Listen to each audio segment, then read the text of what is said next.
नरेंद्र मोदी सरकार के 3 साल पूरे हो तो गए हैं, लेकिन तीसरे साल की सबसे बड़ी घटना की बात की जाए तो वो नोटबंदी थी। मोदी सरकार की नोटबंदी के फैसले से अर्थव्यवस्था पर कितना असर हुआ, इस सवाल का जवाब हर कोई जानना चाहता है।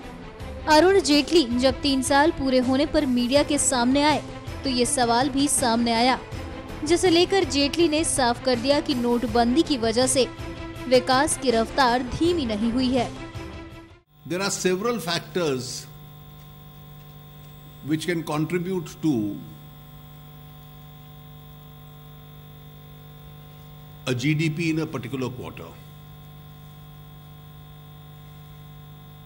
There was some slowdown visible given the global and the domestic situation even prior to the demonetization in the last year. There was impact of global factors. There could be some impact on 1 quarter or so, or 2 quarters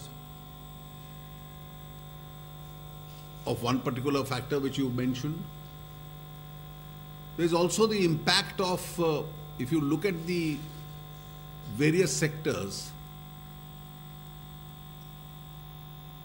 the 9 to 10% growth which was normally in the services and in the financial sector had come down. Therefore, the ability of the banks itself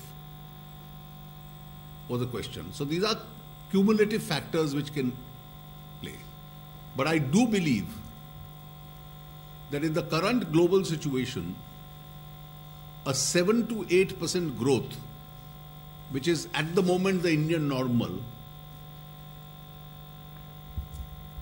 is a fairly reasonable, by global standards very good, by our own standards fairly reasonable level of growth.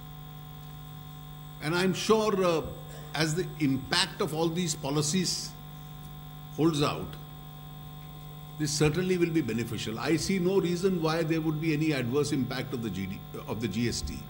The GST by itself should normally add to growth. NMF News की report.